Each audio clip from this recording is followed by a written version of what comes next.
My dear friends, logical GK में आपका स्वागत है। आज हम बिजनेस स्टडी +1 क्लास का जो साझेदारी संगठन का जो चैप्टर चलाया हुआ था, आज उसको हम क्या आगे करते हैं। अगला हमारा टॉपिक साझेदारी तथा एकाकी व्यापार में अंतर क्या है। तो इससे पहले हमने क्या पढ़ा था, साझेदारी के बारे में, उसकी सीमाएँ, उसके लक्षण आदि के बारे में, लाभों के बारे में पढ़ लिया था। आज हम पढ़ने जा रहे हैं इसका साझेदारी तथा एकाकी व्यापार में अंतर। तो पहले अंतर का आधार क्या है, सदस्यों की संख्या। जो साझेदारों में अधिकतम संख्या कितनी हो सकती है, 50, और न्यूनतम कितनी हो सकती है, 1, 2।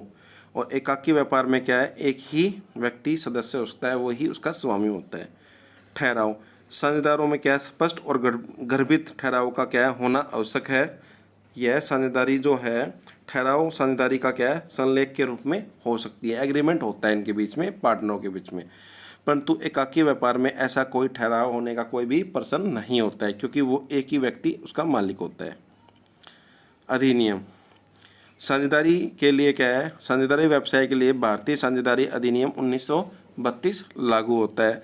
इसमें ऐसा किसी प्रकार का अधिनियम नहीं लागू होता है। पंजीकरण कराना, रजिस्ट्रेशन करवाना आवश्यक नहीं है, परंतु लाभदायक जरूरी है यदि करवा लिया जाए तो। एकाकी व्यवसाय में किसी प्रकार का क्या रजिस्ट्रेशन का प्रश्न ही नहीं उठता है। लाभों का बांटने बंटवारा, एक सभी साझेदार आपस में लाभों का बंटवारा क्या ठहराव के अनुसार करते हैं। स्पष्ट ठहराव के अभाव में लाभ कैसे बांटा जाता है, समान रूप से, इक्वल। देखो साझेदारी समस्त लाभ हानि का अधिकार उसका अधिकार किसका होता है, एकाकी व्यवसाय में केवल स्वामी का। प्रबंध, सभी साझेदार या सबकी ओर से कोई एक साझेदार फर्म का क्या है, प्रबंध करता है। इसमें प्रबंध का सारा बोझ किस पे होता है, एकाकी व्यवसाय पर ही होता है। एकाकी व्यवसाय का मतलब एक व्यक्ति पर। पूंजी, फर्म में सभी साझेदार पूंजी लगाते हैं, फलतः फर्म के क्या है, वित्त के साधन अधिक हो जाते हैं। इसमें एक व्यक्ति क्या है, स्वामी होता है, और वही क्या है, सारा पैसा लगाता है, और पूंजी की मात्रा क्या रहती है, सीमित मात्रा में रहती है। हितों का हस्तांतरण, कोई भी साझेदार अन्य साझेदार की अनुमति के बिना कोई भी अपना हिस्सा क्या है, किसी अन्य साझेदार को क्या नहीं कर सकता, हस्तांतरित नहीं कर सकता। इसमें क्या है, स्वामी को अपने हित को हस्तांतरण करने की स्वतंत्रता होती है। एकाकी व्यवसाय में अपना लाभ वो किसी व्यक्ति को दे सकता है। ये इसके अंतर हुए। अब हम पढ़ेंगे साझेदारों के प्रकार, टाइप्स ऑफ पार्टनर्स। देखो, साझेदारी फर्म में प्राय क्या है, 2 प्रकार के साझेदार पाए जाते हैं। प्रथम, वे साझेदार जो फर्म के साथ सीधे रूप से जुड़े होते हैं, उनका फर्म के साथ क्या है, सीधा संबंध होते हैं। ये फर्म में पूंजी भी लगाते हैं और लाभ हानि में हिस्सा भी लेते हैं, हिस्सेदार भी होते हैं। इन्हें हम कौन सा साझेदार कहते हैं, इन्हें पूर्ण फुल फ्लेज्ड पार्टनर कहते हैं। जो सेकंड पार्टनर होते हैं, वे साझेदार जिन्हें फर्म में व्यवसाय में पूर्ण हित नहीं होता, वो पूरी तरह से क्या है, उस व्यवसाय में हित नहीं रखते हैं। ये साझेदार किसी विशेष उद्देश्य के लिए फर्म से जुड़ते हैं, और ये फर्म में पूंजी लगाते हैं, और लाभ हानि भी लगाना और लाभ पाना जरूरी नहीं है, लगा भी सकते हैं और जरूरी भी नहीं है। इन्हें हम क्या कहते हैं, अपूर्ण साझेदार कहते हैं, नॉट फुल फ्लेज्ड पार्टनर। तो हमें ये पता चला कि किसी भी साझेदारी के अंदर कितने पार्टनर हो सकते हैं, 2 पार्टनर हो सकते हैं। एक तो कौन सा, फुल फ्लेज्ड पार्टनर, और एक नॉट फुल फ्लेज्ड पार्टनर। तो सबसे पहले हम देखते हैं फुल फ्लेज्ड पार्टनर। देखो, एक्टिव पार्टनर, सक्रिय साझेदार, ठीक है। इसमें क्या होता है, वे साझेदार जो फर्म में क्या है, व्यवसाय के संचालन क्रिया में पूरी तरह से भाग लेते हैं, ये साझेदार क्या है, सक्रिय साझेदार कहलाते हैं। ये फर्म में पूंजी भी लगाते हैं, लाभ हानि में हिस्सा भी लेते हैं, और इनका जो लाइबिलिटीज होती है, उत्तरदायित्व होता है, वो क्या होता है, असीमित होता है। ये ऐसे साझेदार फर्म के एजेंट के रूप में कार्य करते हैं। इनके द्वारा किए गए कार्य के लिए सभी साझेदार क्या होते हैं, दायी होते हैं, उत्तरदायी होते हैं, उनके लिए जिम्मेदार होते हैं। इन्हें हम क्या है, जनरल या साधारण साझेदार भी कहते हैं। तो इसमें आपके क्या है, सामान्य और साधारण साझेदार भी इसे कह देते हैं। निर्दालु या स्थिर साझेदार, स्लीपिंग एंड डोरमेंट पार्टनर। निर्दालु और स्थिर साझेदार का अभिप्राय उन साझेदारों से है जो अन्य साझेदारों की भांति पूंजी भी लगाते हैं और लाभ हानि में हिस्सा भी लेते हैं, और उनकी लायबिलिटीज़ भी क्या होती है, अनलिमिटेड होती है, परंतु वो व्यवसाय की क्रिया में क्या है, संचालन में भाग नहीं लेते हैं। वो एक तरह से सोते हुए रहते हैं।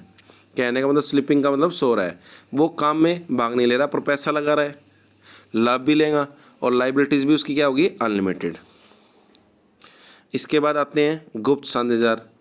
ऐसे साझेदार जिनके संबंध के बारे में आम जनता को जानकारी नहीं होते हैं, उन्हें क्या कहते हैं हम, गुप्त साझेदार, सीक्रेट पार्टनर कहते हैं। इनकी विशेषता अन्य साझेदारों के ही समान होते हैं। ये पैसा भी लगाते हैं, संचालन में क्या है, भाग भी लेते हैं, लाभ भी लेते हैं, परंतु क्या है, इन्हें आम जनता को इनकी जानकारी नहीं होती है। ये 3 प्रकार के क्या होते हैं, ऐसे पार्टनर होते हैं। इसके बाद होता है एक अपूर्ण साझेदार, नॉट फुल फ्लेज पार्टनर। इसमें कौन सा आता है, नाम मात्र साझेदार। नाम मात्र साझेदार का अभिप्राय ऐसे साझेदार से ना तो वो पैसा लगाते हैं, नाम मात्र का मतलब बस नाम के लिए पार्टनर है, ना तो उन्होंने पैसा लगाया है और ना ही वो क्या है, लाभ हानि में हिस्सा लेंगे, और ना ही वो व्यवसाय में क्या है, संचालन में चलाने में किसी प्रकार की भूमिका निभाएंगे। इस प्रकार के व्यक्ति को हम साझेदार क्यों बनाते हैं, इस प्रकार के व्यक्ति को साझेदार इसलिए बनाते हैं, उनकी बाजार में या मार्केट में अच्छी क्या है, प्रसिद्धि है, गुडविल है, और उस गुडविल का क्या है, हम लाभ उठाने के लिए क्या है, उन्हें पार्टनर बना लेते हैं। कई बार क्या है, साझेदारी फर्म ऐसे व्यक्ति को पार्टनर बना लेती है जो पहले से व्यवसाय में जुड़ा हुआ है किसी, और उसकी बाज़ार में एक अच्छी इमेज बनी हुई है, उसका लाभ उठाने के लिए हम ऐसे साझेदार को बना लेते हैं। देखो अगला क्या है, प्रदर्शन द्वारा साझेदार, स्टॉपल या होल्डिंग आउट। जब कोई भी व्यक्ति फर्म के साझेदार ना होते हुए भी क्या है, कहे गए शब्द या आचरण से ऐसा प्रदर्शन करता है, ऐसा प्रदर्शित करता है कि वो क्या है, ऐसा प्रदर्शित करता है अपने आचरण से, अपने व्यवहार से, कि वो किसी साझेदारी का क्या है, उस साझेदारी का क्या है, पार्टनर है। और मुख्य बात ये है कि यदि अन्य कोई फर्म या कोई बैंक उस साझेदार को देखकर उसके प्रदर्शन को देखकर उसको ही पार्टनर मानकर क्या है, फर्म को लोन दे देता है, तो उस फर्म के लिए क्या है, वो व्यक्ति क्या है, उत्तरदायी कहलाएगा। मान लीजिए ए व्यक्ति और बी व्यक्ति पार्टनर है और सी व्यक्ति क्या है, आपका क्या है, प्रदर्शन वाला है। बैंक ने इसको देखकर लोन दिया तो लायबिलिटीज़ इसकी भी रहेंगी। अब लायबिलिटीज़ लोन चुकाने में इसकी भी हो गई है, क्योंकि बैंक ने लोन सी पार्टनर को देखकर दिया था, तो उस बैंक लोन को चुकाने में क्या है, सी भी उतना उत्तरदायी होगा जितना ए और बी है। इसके बाद होता है सीमित साझेदार। सीमित साझेदार वह व्यक्ति होता है जिसका दायित्व उसके द्वारा व्यवसाय में विनियोजित पूंजी तक ही सीमित हो। जितना उसने पैसा लगाया है उसकी लायबिलिटीज़ भी उतनी ही तक ही होगी, उसकी पूंजी तक। यदि फर्म में किसी प्रकार की हानि होती है तो वो केवल हानि को कहाँ तक सहन करेगा, कहाँ तक उसकी दायित्व होगा, जहाँ तक उसने क्या है, पूंजी लगाई है। तो ऐसे साझेदार को फर्म में प्रशासन में भाग लेने का अधिकार नहीं होता है। ऐसी साझेदारी में कम से कम क्या है, देखो ऐसी साझेदारी में कम से कम एक साझेदार का दायित्व आवश्यक ही क्या होगा, असीमित। यदि आपने सभी साझेदार सीमित नहीं बना सकते, सीमित साझेदार पार्टनर आपके हैं मान लीजिए 5, तो उस 5 पार्टनर के अंदर एक पार्टनर ऐसा भी होगा जिसकी लायबिलिटीज़ क्या होगी, अनलिमिटेड। अवैध साझेदार, कोई भी व्यक्ति क्या है, अनुबंध करने की क्षमता ना होने पर क्या है, उसे साझेदार नहीं बना सकते। ये हमने पहले पढ़ा था। कोई व्यक्ति ऐसा जो अनुबंध करने में क्या है, अनुबंध नहीं कर सकता, उस व्यक्ति को हम पार्टनर नहीं बना सकते। परंतु कंपनी अधिनियम पार्टनरशिप जो एक्ट है 1932, उसमें कुछ एक ऐसा प्रावधान डाला गया है, धारा 30 के तहत हम एक व्यक्ति को लाभों के लिए केवल पार्टनर बना सकते हैं। उसकी लायबिलिटीज़ कहाँ तक होगी, उसकी लायबिलिटीज़ उसकी जितनी उसने पूंजी विनियोजित की है या पूंजी कैपिटल इन्वेस्टमेंट की है, उतने ही वो क्या है, उसकी लायबिलिटीज़ होगी। केवल लाभों के लिए साझेदार, यह साझेदार क्या है, अवैध साझेदार से क्या होता है, भिन्न होता है। ऐसे कैसे, ऐसे साझेदार केवल फर्म में क्या लाभ के लिए ही भागीदार होते हैं। ध्यान रहे, यह साझेदार अन्य पक्षों के प्रति क्या है, शेष साझेदारों की भांति उत्तरदायी होता है। ऐसे साझेदारों का दायित्व भी क्या होता है, असीमित होता है। पर ऐसे साझेदार फर्म के क्या प्रशासन में भाग लेने का अधिकार नहीं होता है। तो ये हमने क्या पढ़ा, ये हमने पढ़ा है साझेदारों के प्रकार। कहते हैं इसका अभिप्राय ऐसे व्यक्ति से हैं जिसकी आयु कितनी हो, 18 वर्ष से कम। एवैक्स से अभिप्राय ऐसे व्यक्ति से हैं जिसकी आयु 18 वर्ष से कम होती है। इसकी एक मुख्य विशेषता यह होती है इसे अनुबंध करने की क्षमता नहीं होती, ये किसी व्यक्ति से अनुबंध नहीं करता। अर्थात एक एवैक्स के साथ किया गया अनुबंध पूरी तरह से बिल्कुल ही क्या होता है, व्यर्थ, वॉइड होता है, उसको हम कोर्ट में पेश नहीं कर सकते हैं। इसका अर्थ यह हुआ कि यदि एक एवैक्स के कोई वादा करने के बाद वह पूरा नहीं करता है या इनकार कर देता है तो ऐसी स्थिति में दूसरा पक्षकार क्या है, कानून में जाकर कानून की शरण नहीं ले सकता है। अब प्रश्न उठता है ये कि क्या एक एवैक्स साझेदार को व्यक्ति को क्या फर्म में साझेदार बनाया जा सकता है या नहीं। तो हम बना सकते हैं। यदि उसके अधिकार और दायित्व क्या होंगे यदि हम उसको बनाते हैं। तो साझेदारी की स्थापना अनुबंध से होती है, हमें ये पता है। ये केवल क्या वही व्यक्ति साझेदार बन सकता है जो अनुबंध करने की क्षमता हो या अनुबंध करने की योग्यता रखता हो।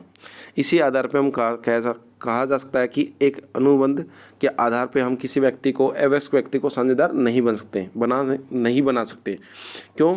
क्योंकि एक व्यक्ति जब अनुबंध ही नहीं कर सकता वो साझेदार कैसे बनेगा। परंतु कंपनी जो है भारतीय साझेदारी अधिनियम 1932 की धारा जो 30 है उसमें कोई भी एवैक्स व्यक्ति को साझेदार नहीं हो सकता, किंतु सभी साझेदारों की सहमति से हम लाभों के लिए क्या है, साझेदार बना सकते हैं एवैक्स व्यक्ति को। तो इस प्रकार कहा जा सकता है कि एवैक्स व्यक्ति साझेदार हो सकता है लेकिन वह पूर्ण साझेदार नहीं होगा, फुल फ्लेज पार्टनर नहीं होगा, केवल लाभों के लिए होगा। अब देखो एवैक्स साझेदारों के अधिकार और दायित्व अथवा स्थिति को क्या है हम दो शीर्षकों में बांट सकते हैं, उसको दो भागों में बांट सकते हैं। एक तो एवैक्स होने से पहले एवैक्स साझेदार के क्या है की स्थिति क्या है। मान लीजिए कोई व्यक्ति है और वो 18 साल से कम है, तो उसके 18 साल होने से पहले उसके क्या अधिकार होंगे, क्या उसकी स्थिति होगी। लाभों और संपत्ति में हिस्सा पाने का अधिकार रखता है वो। यदि कोई व्यक्ति एवैक्स का है, माइनर है, तो उसे क्या है संस्था के अंदर जो फर्म को लाभ होगा, जो फर्म की संपत्ति होगी, उसे क्या है लाभ और संपत्ति पाने का पूरा अधिकार है। लेखा पुस्तकों के निरीक्षण का अधिकार, उसे उस साझेदार को क्या है साझेदारी फर्म के जितने भी अकाउंट्स रखे जाते हैं उनका निरीक्षण, उनकी कॉपी लेने का पूरा अधिकार होगा। मुकदमा दायर करने का अधिकार, देखो एवैक्स साझेदार जब फर्म पर अपना क्या है संबंध तोड़ता है तब वह फर्म के अपने हिस्से के भुगतान के लिए क्या है साझेदारों पर क्या है न्यायालय में क्या है दावा पेश कर सकता है और उसे ये अधिकार है वो फर्म पर क्या कर सकता है केस भी कर सकता है अपने क्या है क्षतिपूर्ति के लिए। और एवैक्स क्या है साझेदार का उत्तरदायित्व क्या होते हैं, रिस्पॉन्सिबिलिटीज़ क्या होती है। देखो असीमित दायित्व साझेदारी की एक मुख्य विशेषता है। इसका अर्थ यह हुआ कि आवश्यकता पड़ने पर उसके व्यक्तिगत जो है दायित्व फर्म का दायित्व चुकाने के लिए उसकी व्यक्तिगत संपत्तियों का भी प्रयोग किया सकता है। परंतु लेकिन यह बात एवैक्स साझेदार पर लागू नहीं होती। एवैक्स साझेदार पर क्या है कभी व्यक्तिगत संपत्तियों का प्रयोग नहीं किया जाता फर्म की लायबिलिटीज़ को पे करने के लिए। उसकी लायबिलिटीज़ कहाँ तक रहेंगी, उसकी जो पूंजी विनियोजित की है वहाँ तक उस व्यक्ति के क्या है लायबिलिटीज़ रहती है। वो केवल फर्म में क्या है लाभों के लिए आता है, ना कि हानि के लिए। अब देखिए जब वह व्यक्ति 18 साल का हो जाता है तो उसके पास अब दो समस्या आती है। क्या तो वो अब मान लीजिए कोई व्यक्ति था 16 साल का, अब 16 से वो कभी ना कभी तो 18 का होगा।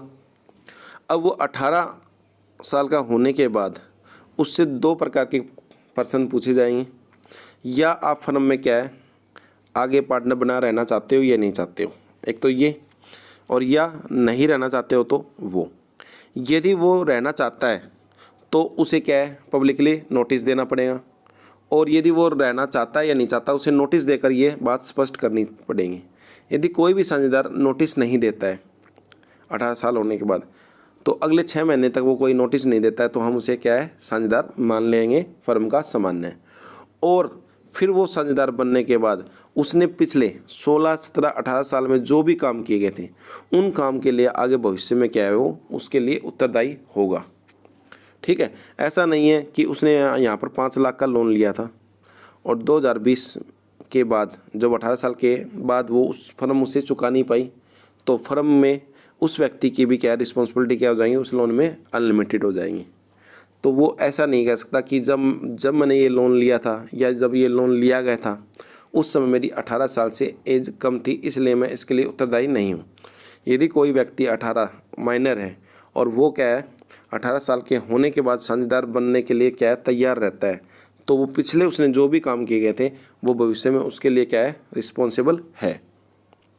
तो देखते हैं अवैक्स साझेदार के वैक्स होने की स्थिति से क्या है 6 महीने के अंदर अंदर इस बात की क्या है सार्वजनिक सूचना पब्लिक नोटिस देनी और क्या है देना होता है।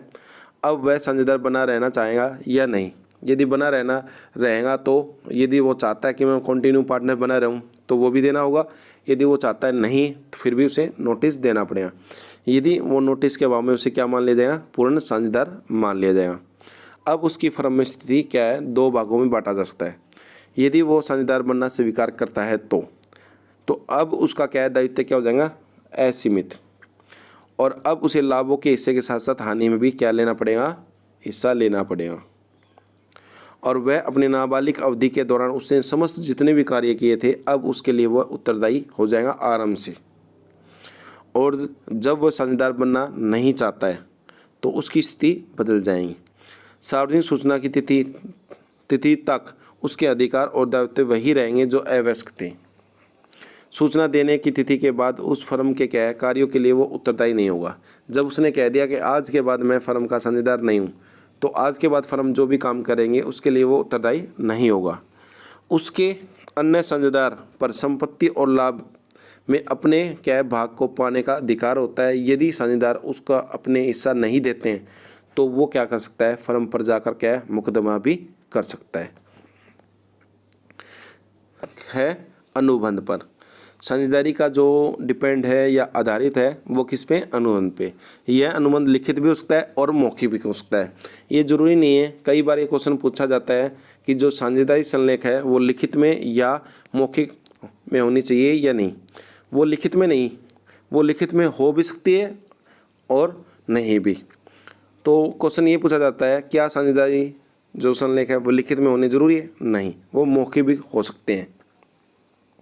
परंतु मौखिक अनुबंध के आधार पे हम करते हैं तो उसमें क्या है विवाद होने के क्या है ज़्यादा चांस रहते हैं, संभावना बनी रहती है। तो ऐसा कहा जाता है कि ज़्यादातर ये जो अनुबंध है वो लिखित में बना ली जाए तो उचित रहता है। इस लिखित समझौते या अनुबंध को ही हम क्या कहते हैं, साझेदारी संलेख कहते हैं। इसे हम साझेदारी संलेख क्या है, इसे हम क्या है साझेदारी अंतर्नियम भी कहते हैं, जो पार्टनरशिप का आर्टिकल ऑफ पार्टनरशिप। साझेदारी संलेख में किन्हीं भी बातों का उल्लेख किया जा सकता है लेकिन निम्नलिखित महत्वपूर्ण बातों का क्या है उल्लेख इसमें होना जरूरी है। क्या क्या, देखो फर्म का नाम और पता, जो ये नियम बनाते हैं इस बुक में क्या क्या लिखा हो सकता है जिसको हम साझेदारी संलेख कहते हैं। हमें इसमें क्या फर्म का नाम और उसका पता पूरी तरह से लिखा होना चाहिए। एक फर्म के नाम या अन्य फर्म के नाम से इतना क्या है मिलता जुलता नहीं होना चाहिए जिससे क्या कोई व्यक्ति धोखा खा जाए। फर्म के नाम में ऐसा किसी शब्द का प्रयोग नहीं करना चाहिए जो केंद्र सरकार और राज्य सरकार के क्या है अनुमति वांछनीय हो, नहीं होने चाहिए। जैसे crown, imperial state, king, queen, royal, empire, empress या पार्लियामेंट शब्दों का प्रयोग नहीं करना चाहिए। हमें उसमें साझेदार के नाम और पते का वर्णन करना चाहिए। साझेदार की कितनी अवधि है उसको लिखा होना चाहिए। साझेदार का जो व्यवसाय का क्षेत्र है उसको लिखा जाना चाहिए। स्टेट लेवल पे है, नेशनल लेवल पे, इंटरनेशनल लेवल पे है। साझेदारों ने जो पूंजी लगाई है उसका उल्लेख होना चाहिए कि उस साझेदार ने कितनी पूंजी लगाई है, उसका स्पष्ट उल्लेख होना चाहिए। लाभ हानि को क्या किस रूप में, किस भाग में, किस इस रेशो में, अनुपात में बांटेंगे वो स्पष्ट रूप से लिखा होना चाहिए। यदि पार्टनरशिप डीड में यदि ये नहीं लिखा गया है तो साझेदार अपने लाभों को कैसे बांटेंगे, इक्वल। साझेदारों को का कमीशन या वेतन। यदि कोई साझेदार फर्म में आकर कार्य करता है तो उसे लाभ मिलेगा या नहीं। कहने मतलब सैलरी, कमीशन आदि लेने का अधिकार रखता है या नहीं रखता है, ये स्पष्ट रूप से लिखा होना चाहिए। साझेदारों को गैर ऋण लेने का या देने का अधिकार है या नहीं, ये लिखा होना चाहिए। साझेदार अपने निजी प्रयोग के लिए कुछ भी रुपया निकालते हैं, ऋण पर ब्याज लिया जाएगा या नहीं, वो लिखा होना चाहिए। साझेदार के अधिकार और उसके कर्तव्य और उसके दायित्व को स्पष्ट रूप से लिख देना चाहिए। खातों की पुस्तकों का आकलन, ऑडिट किस के द्वारा की जाएंगी, किन सीईओ के द्वारा की जाएंगी, ये सभी लिखना चाहिए। प्रवेश और निवृत्त होना, एडमिशन और रिटायरमेंट, यदि कोई पार्टनर आना चाहता है या कोई पार्टनर जाना चाहता है तो उसके क्या रूल रेगुलेशन होंगे, वो स्पष्ट रूप से लिखे होने चाहिए।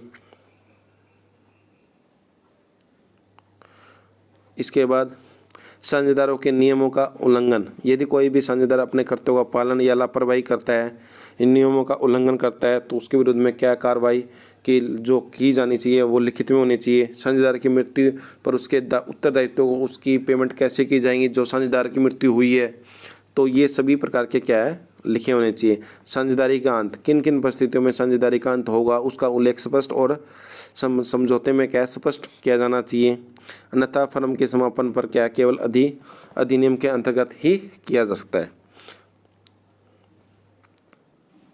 देखो, ख्याति का मूल्यांकन, साझेदारी संलेख में क्या है, व्यवसाय की ख्याति का मूल्यांकन की विधि का भी उल्लेख होना चाहिए। हम साझेदार जो पार्टनरशिप फर्म के अंदर गुडविल का जो इवेल्युएशन कैसे करेंगे, किस मेथड से करेंगे। मध्यस्थों का वाक्य, यदि भविष्य में होने वाले किसी भी मतभेद को दूर करने के लिए किस द्वारा किए जाएगा, उसके मध्यस्थों की नियुक्ति किस प्रकार होगी या नहीं होगी, उसका उल्लेख पहले से ही लिख देना चाहिए। ठीक है, ये साझेदारी में लिखी जाने वाली कुछ मुख्य बातें हैं। अब इसके बाद देखिए, साझेदारी की स्थापना या पंजीयन, माने उसका रजिस्ट्रेशन। देखो, साझेदारी अधिनियम के अनुसार फर्म की स्थापना के रजिस्ट्रेशन या स्थापना के लिए करना अनिवार्य नहीं है परंतु फर्म का रजिस्ट्रेशन ना करवाने से उसे क्या है, बहुत सारी असुविधाओं का क्या है सामना करना पड़ता है। इसलिए ज़्यादातर फर्में क्या है अपना क्या है रजिस्ट्रेशन करवा लेती है। देखो, इसकी क्या मेथड है करवाने का। रजिस्ट्रेशन करवाने की विधि, फर्म का क्या है रजिस्ट्रेशन करवाने का के उद्देश्य से सभी राज्यों ने क्या है, राज्य सरकारों ने अपने अपने राज्यों में क्या बनाया गया है, एक फर्म रजिस्ट्रार ऑफ फर्म्स बनाया गया है। फर्मों का क्या है रजिस्ट्रार कार्यालय बनाया गया है, उसकी नियुक्ति की गई है और उससे क्या है सबसे पहले क्या है निर्धारित फार्म भरकर क्या है भेजना पड़ता है और एक निश्चित शुल्क उसमें जमा करना पड़ता है। और उस फार्म को भरते समय क्या क्या लिखा होना चाहिए, इसमें नाम, फर्म का व्यवसाय स्थान, अन्य स्थानों के नाम जहाँ पर व्यवसाय करना चाहती है, व्यवसाय चलाएंगी, साझेदारों के पूरे नाम, स्थायी पते, साझेदारी की फर्म की प्रवेश की तिथि, फर्म की अवधि, प्रत्येक साझेदार उनके क्या अधिकृत प्रतिनिधित्व के हस्ताक्षर उस पर लिखे होने चाहिए। ये सारे फर्म भरकर क्या है फर्म क्या है रजिस्ट्रार के पास भेज दिया जाता है और उसे क्या है उसकी जांच पड़ताल करने के बाद क्या कर दिया जाता है, फर्म का रजिस्ट्रेशन का एक प्रमाण पत्र दे दिया जाता है जिससे वो क्या है रजिस्टर्ड फर्म कहलाती है। अब रजिस्ट्रेशन करवाने के बाद फर्म को क्या देखो रजिस्ट्रेशन हो जाने के पश्चात परिवर्तन की सूचना। देखो, फर्म का रजिस्ट्रेशन हो जाने के बाद साझेदारी अधिनियम के अनुसार निम्नलिखित परिवर्तनों की सूचना परिवर्तन के क्या है 14 दिन के अंदर अंदर क्या है रजिस्ट्रार कार्यालय के पास भेजनी पड़ती है। यदि कोई भी फर्म अपना नाम या अपना मुख्यालय चेंज करती है, जब फर्म के साझेदार के नाम या स्थायी पतों में परिवर्तन हो, जब किसी भी एक स्थान पर व्यवसाय बंद कर दिया जाए और अथवा किसी दूसरे स्थान पर प्रारंभ किया जाए तो उसकी आपको इन्फॉर्मेशन भेजनी पड़ती है। जब कोई नया साझेदार फर्म में क्या है प्रविष्ट करता है, माने एंट्री करता है, या किसी की मृत्यु हो जाती है या कोई अवकाश ग्रहण कर लेता है तो इसकी सूचना देनी चाहिए रजिस्ट्रार कार्यालय में।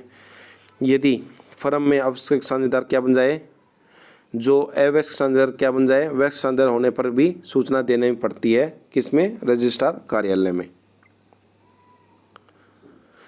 आप यदि रजिस्ट्रेशन ना करवाने के क्या प्रभाव होते हैं, कोई भी साझेदार आपसी झगड़े की दशा में फर्म के किसी अन्य साझेदार पर क्या है न्यायालय पे वाद प्रस्तुत नहीं कर सकता, मतलब केस नहीं कर सकता। कोई भी साझेदार अपने अधिकारों को प्राप्त करने के लिए क्या है, फर्म के विरुद्ध वाद प्रस्तुत नहीं कर सकता, मतलब कोर्ट में केस नहीं कर सकता। फर्म भी किसी साझेदार के विरुद्ध क्या है, वाद प्रस्तुत नहीं कर सकती। फर्म अन्य पक्षकार के विरुद्ध भी वाद प्रस्तुत नहीं कर सकती, केस नहीं कर सकती, परंतु कोई अन्य व्यक्ति जो फर्म से बाहर है वो फर्म पर क्या कर सकता है, केस।